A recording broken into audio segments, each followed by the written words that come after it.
Stalin. They backed Adolf Hitler.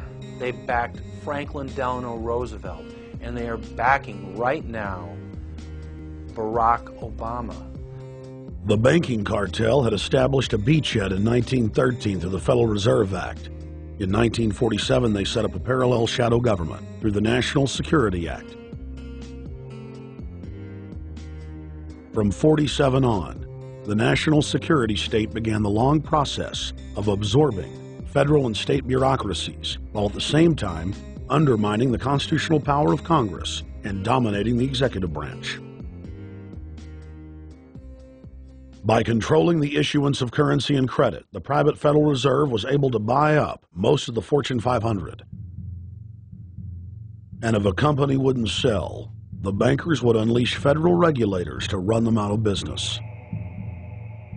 Private central banks in Europe, the United States, and England took taxpayer money and loaned it at over 30% interest to third world nations.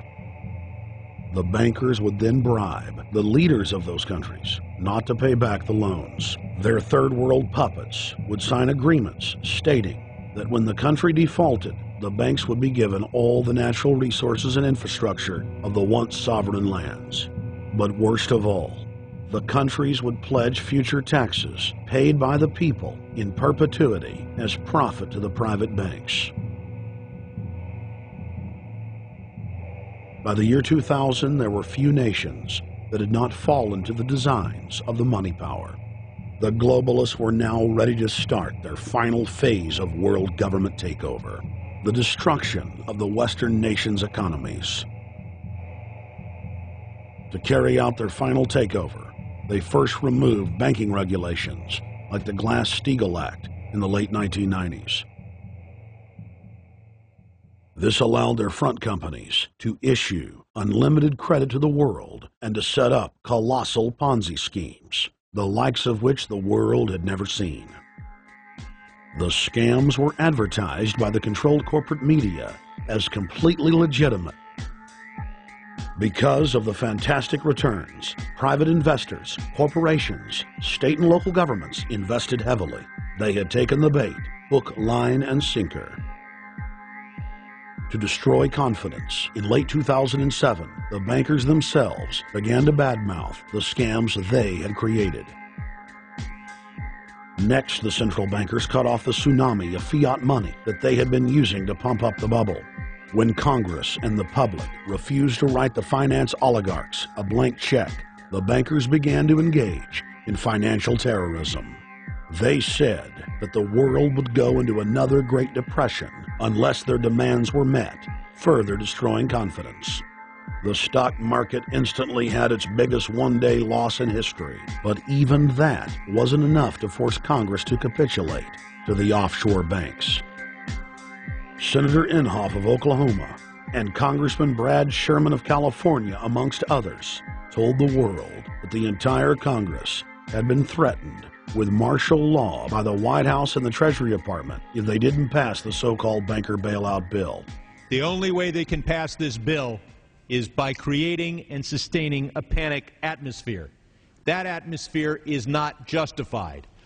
Many of us were told in private conversations that if we voted against this bill on Monday, that the sky would fall, the market would drop 2,000 or 3,000 points the first day, another couple thousand the second day, and a few members were even told that there would be martial law in America if we voted no.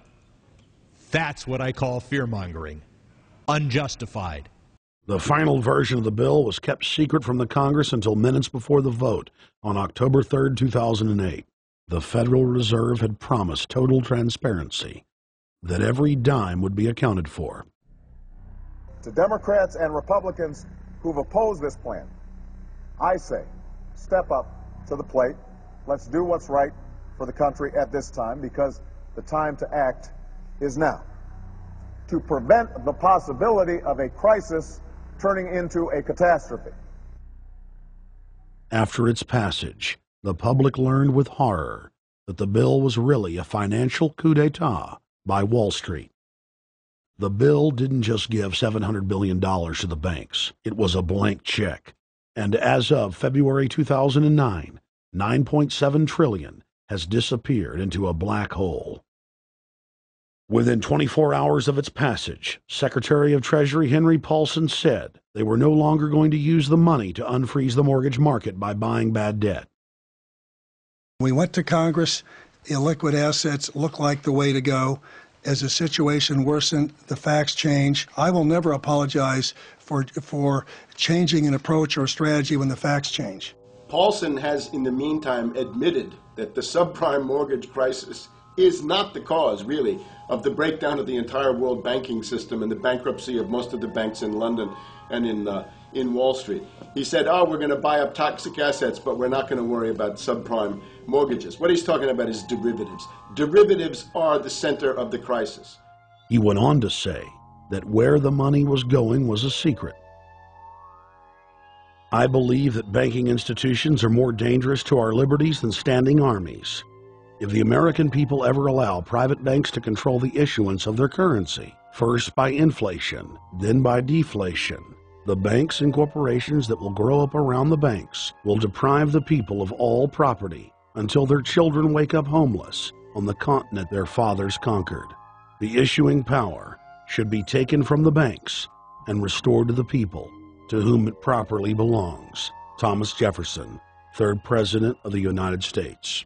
Secretary Paulson came in with the Vice President and Fed Chairman Bernanke and made all these assurances that there was absolutely a critical, immediate need to get rid of the corrosive derivative products, all the different names for this, ubiquitous, sub-S, retraded credit default swap, blah, blah, blah, blah, okay? But they talked about them as though they knew what the hell they were. You got the money and you immediately said, what items, what auction? Now the Treasury just basically cut that out of the bill. And what we have here is a situation where banks are hoarding the money that they're getting from the TARP. They're using the money to purchase other banks. And all of a sudden, the Treasury sent a signal to the banks, forget about it. We're going to give you the money that you want, and you do what you want with it. Unless you direct it specifically, it's not going to happen. I don't think anyone questions, Mr. Kashkari, that you're working hard. Our question is who you're working for. Throughout its passage, President Bush and Senator Obama worked in tandem to get Congress to pass the bill, without even having time to read it, despite the fact that in major polls, 98% of the American people were against the bill.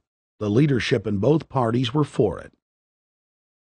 And I really want to commend Barack Obama, because as we were involved in the this and that and different provisions of the bill to persuade people, he really gave them confidence that this was the right decision for the American people, even though it wasn't, in our view, a great bill for them to vote on. I want to take a particular moment to also thank an individual who's not here, and that is Barack Obama, who made numerous calls not only to all of us, but to members of our caucus, and helped us gather the votes on the Democratic side to pass this legislation.